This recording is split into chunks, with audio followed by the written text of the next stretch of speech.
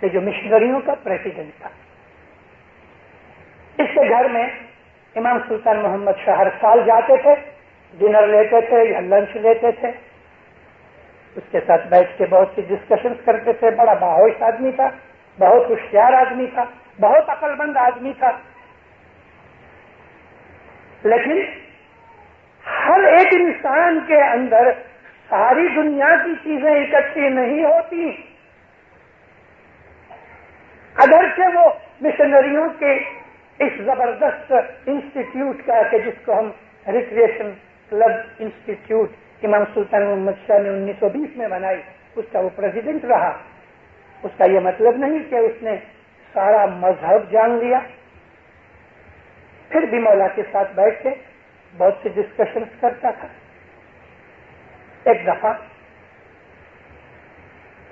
کچھ ایسی باتیں نکلی کہ جس سے اس کے دل میں جاگرتی پیدا ہوئی. موقع دیکھ کے مولا آرام سے بیٹھے تھے, کہتے خداوند مجھے ایک عرض کرنی. کھڑا ہو گیا زمین سے. مولا کرسی پہ بیٹھے تھے, ساری فیملی اس کی کارپیٹ پہ بیٹھی تھی. کھڑا ہو کے ہاتھ جوڑے کہتے مولا مجھے ایک عرض کرنی ہے. کیا ہے؟ کہ خداوند میں پانی لاتا ہوں, آپ مجھ کو میری دسوند کی بھول چک کا آج تک چھانٹا دے دو. ماں باپ ہاتھ کے کہتے ہیں مطلب یہ کام ہمارا نہیں, یہ جماعت کا کام ہے, تم جماعت میں جاؤ. جماعت یعنی گت, اس کو ہم جماعت کہتے ہیں. اور جہاں بھی ہمارے گنانوں میں جملوں جماعت کا نام آتا ہے تو ساری دنیا کی جماعت. جملوں مینز ٹوٹل. یہ گت ہے. مخلائی یہ کام ہمارا نہیں, جماعت کے پاس جاؤ. کہتا خداوند میں کیسا نصیب دار ہوں, میرے گھر میں میرا مولا آیا ہے. خداوند تیرے پاس سے ہی معافی مانگنی, اور جماعت بھی تو تیرے کو ہی عرض کرنے والی ہے, میرے کو یہاں چھانٹا دے دو. نہیں مطلب یہ کام میرا نہیں, یہ گت کا کام ہے. مولا کا پیارا تھا, تھوڑی ضد کی. تیسری دفعہ صاحب کو پریس کیا. اچھا دیکھو ہم جو بولے گا وہ کرے. آپ کو جاؤ 1.25 لاکھ روپیہ رکھو. مکلائی نے سوچا تھا 200-500,000 روپیہ مانگے گا. کیا مانگے 1.25 لاکھ روپیہ 1930 کے اندر. 1.25 لاکھ روپیہ آج کا 1.25 ملین ہو جانے. چھپ ہو گیا. حضرت امام کھیل کے ہنس پڑے. مطلب جماعت میں جاؤ. اما کہتے ہیں یہ ایک بولنے کا, ارے ایسا نہیں کہتے ہیں. تو اما مکھی 2 پیسے لے کے تم کو مکھی چھانٹا دے رہے, واللہ قیامت تک معاف. مکلائی چپ کر کے بیٹھ گئے. گت کی طاقت دیکھی. کہاں 1.25 لاکھ روپیہ, اور یہاں صاحب کہتے ہیں کہ کبھی مکھی نے تیرے سے صرف 2 پیسے لے کے تجھے جو چھانٹا دے دیا, تو یہ 1.25 لاکھ کی کوئی حقیقت نہیں, قیامت تک کو تجھے معاف ہو گیا. گت کی یہ طاقت ہے. ایک برٹش پولیٹیکل ایجنٹ تھا جس کا نام تھا کرنل ولیم. وہ سنگل تھا, یعنی شادی نہیں کی ہوئی تھی, اکیلا تھا. وہ برٹش ایجنٹ تھا, برٹش پولیٹیکل ایجنٹ تھا. اپنے اسماعیلیوں کا بڑا دوست تھا, اور اسماعیلی کی کوئی بات آتی تھی تو آؤٹ آف وے جا کے بھی وہ اپنی جماعت کا کام کرتا تھا. کوئی کارن پر اللہ جانے کیا ہوا, اس نے آغاز کیا.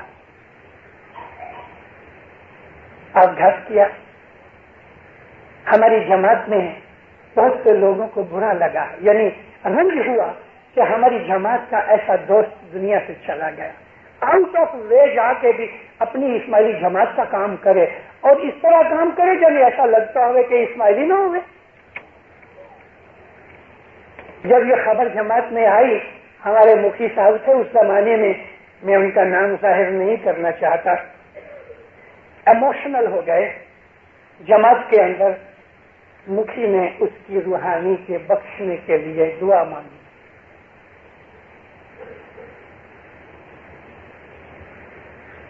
دعا مانگنی نہیں چاہیے، مکھی کی بھول ہے، کیونکہ وہ اسماعیلی نہیں تھا۔ ہم اپنی اسماعیلی مذہب کی ریت کے حساب سے جو روحانی امام کی بیعت نہیں کی، اس کی بخشش کے لیے ہم جوخمدار نہیں ہیں۔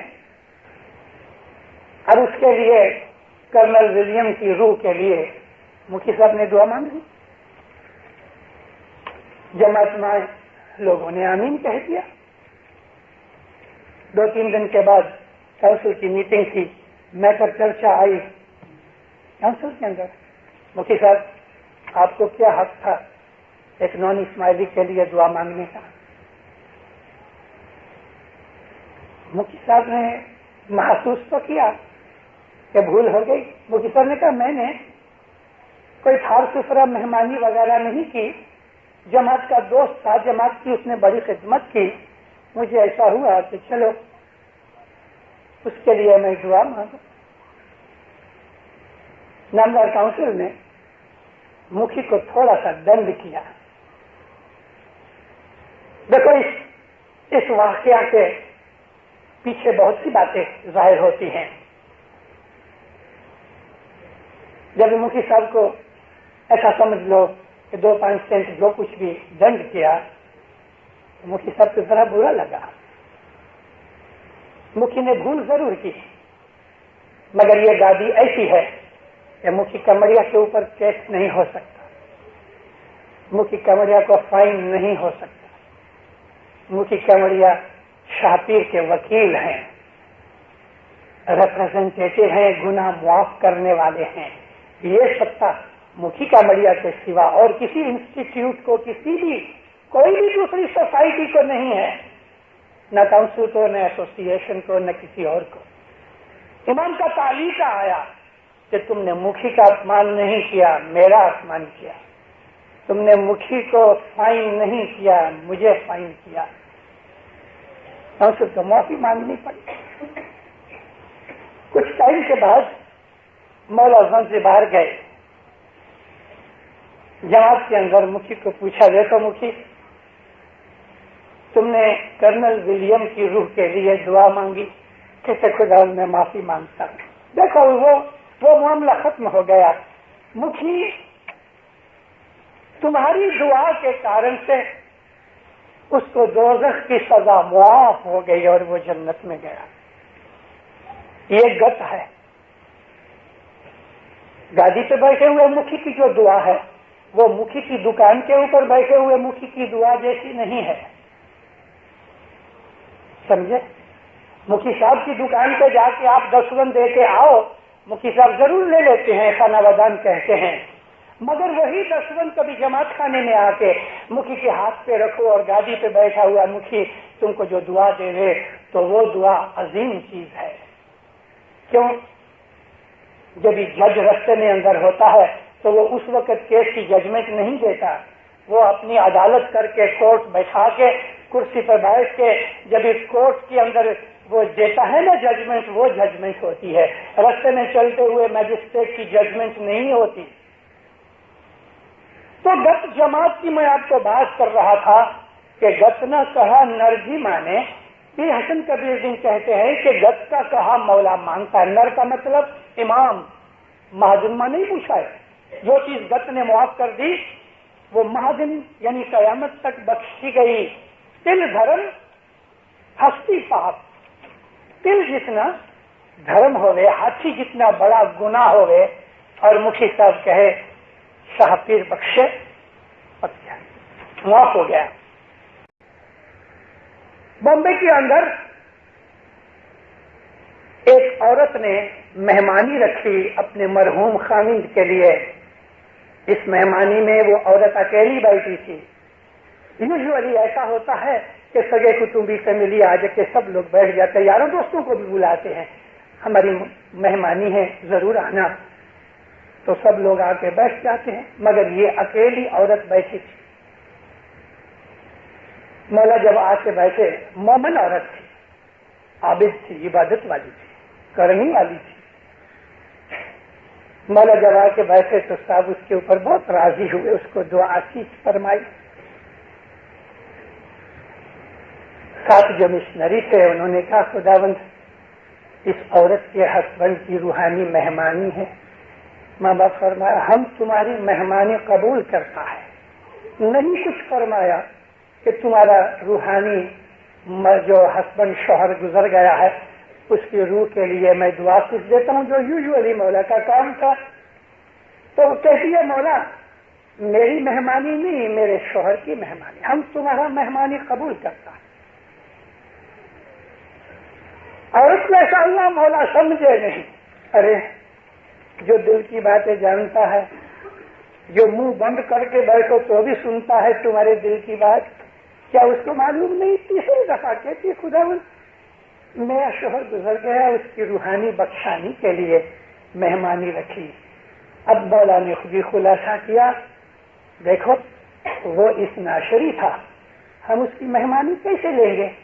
اب جو مولا کے مکھ سے نکلا کہ وہ اس ناشری تھا تو مکھی کمریا جو کھڑے تھے ذرا ڈر گئے کہ مولا کہے گا کہ تم نے ان کی مہمانی کیوں رکھی، لیکن بات یہ ہوئی ہے کہ عورت نے ظاہر نہیں کیا، اور جس کمڑیا نے وہ مہمانی لکھنے والے نے لکھی اس نے فار گرانٹیڈ لے لیا کہ اس کا شوہر اسماعیلی ہوگا۔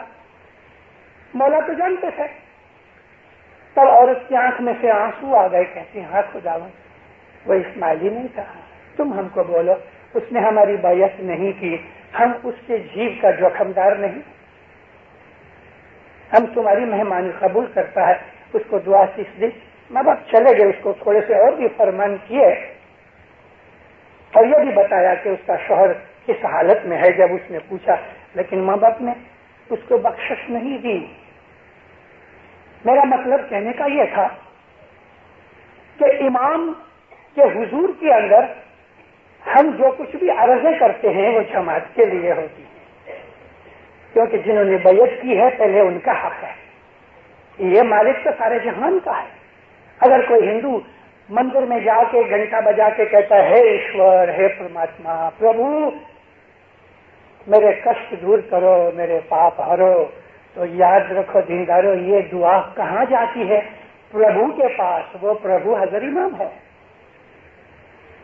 اور اگر کوئی بھی قوم کا آدمی جب وہ خدا کی عبادت کرتا ہے تو اس کی عبادت اسی امام زمان کے پاس آتی ہے، کیونکہ ساری جہان کا یہ اللہ کا نور ہمارے اندر مینیفیسٹ ہے، ظاہر ہے، موجود ہے، حاضر ہے۔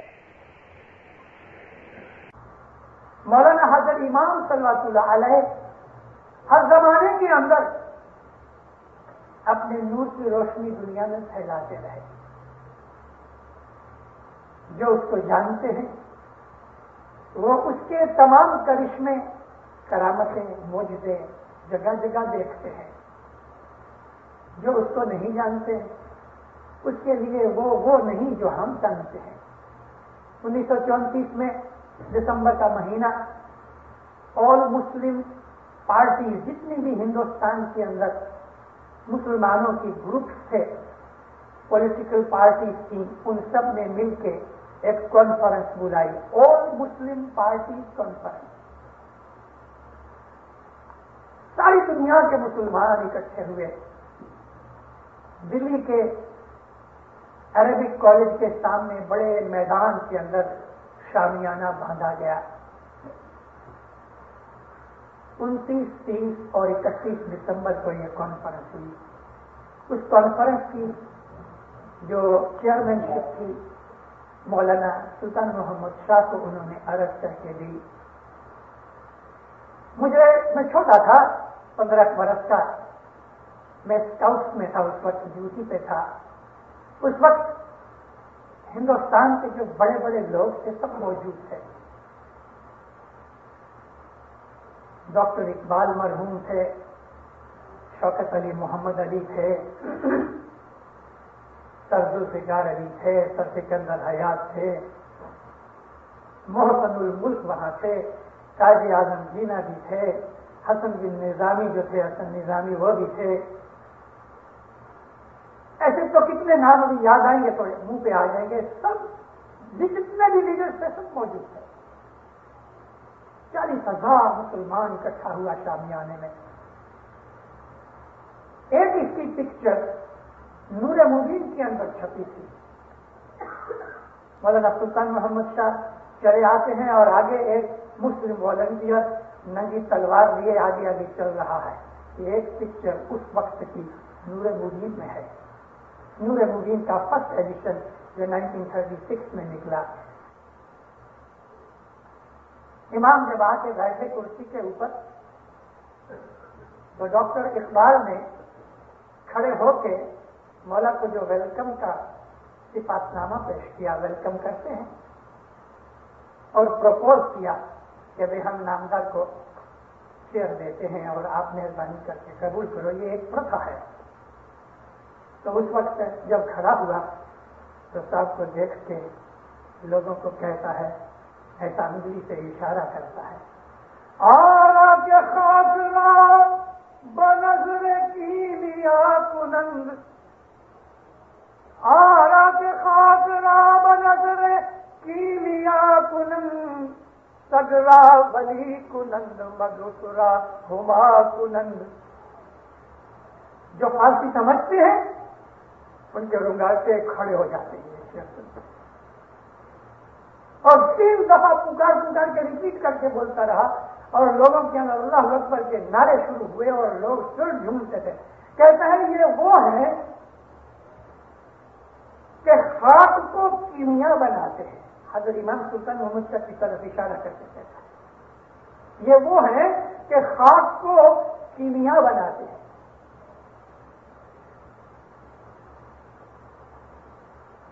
مدس جو ہے مکھی ہے اس کو ہما بنا دیتے ہیں اور کتے کو ولی بنا دیتے ہیں. آرا کے خاک را بنظر کیمیا کنن، نگاہ ڈالتے ہیں، نظر ڈالتے ہیں تو خاک کیمیا بن جاتی ہے. مکھی کی طرف آنکھ اٹھا کے دیکھتے ہیں تو ہما بن جاتا ہے اور کتے کو دیکھتے ہیں تو وہ ولی بن جاتا ہے. کسی اسماعیلی مومن کے منہ سے بھی اپنے امام کے لیے یہ تعریف نکلنی مشکل ہے سوا کہ وہ سمجھتا ہو، لیکن ڈاکٹر اقبال کے منہ سے اور 3 دفعہ ریپیٹ کر کے کیا جوش تھا اس وقت. مسلمانوں کے نعرے بند نہیں ہوتے تھے. خیر میں ساری حقیقت تو نہیں بیان کروں ابھی، اس وقت کا کتاب ہوں تو یہ میرا ایک کلا کسی میں نکل جائے. دوسرے دن منڈپ میں پنجاب جماعت کو دیدار دینے کے لیے مولا پدھارے 5-6 ہزار اسماعیلی بیٹھے تھے. حضور کے اندر ہاتھ باندھے سبزلی مشنری کھڑا ہے. ماں باپ جب آ کے بیٹھا دعا سیکھ فرمائی تو جماعت کو دیکھ کے ماں باپ ہنسا، چپ، کوئی بات نہیں کرے، فرمان کی نہیں کرے، دعا سے چکا. پھر بیٹھ کے نہ تو جماعت کو دیکھنے لگے، ہنسے اور دیکھے. سبزلی مشنری کی طرف جب نگاہ پہنچی تو کہتے ہیں مولا گئی کل رات کو مسلمان آپ پر بہت فدا تھے. مانا بہت خوش ہوا. البتہ سبزلی تمہیں معلوم ہے یہ میرے نانا کی امت ہے. مسلمان کون ہے؟ میرے نانا کی امت ہے. میں ان کو کیسے چھوڑ سکتا ہوں؟ بھلے وہ مجھے نہیں جانتے مگر میرے نانا کی امت ہے، میں چھوڑ نہیں سکتا. سبزلی ایسا انگلی کر کے ہاتھ پھرا کے ماں باپ فرمایا تم لوگ مجھے جس نظر سے دیکھتے ہو وہ لوگ مجھے اس نظر سے نہیں دیکھتے اور میں بھی تم کو جس نظر سے دیکھتا ہوں اس نظر سے میں ان کو نہیں دیکھتا. فرق سمجھے؟ یہ جو پرانی ہماری مذہب کی، ہماری جماعت کی جو ہسٹری ہے، یہ جو جھوٹی چیزیں ہیں، یہ جو میں آپ کو کہہ رہا ہوں وہ لکھا نہیں گیا. اب انشاءاللہ میں لکھ رہا ہوں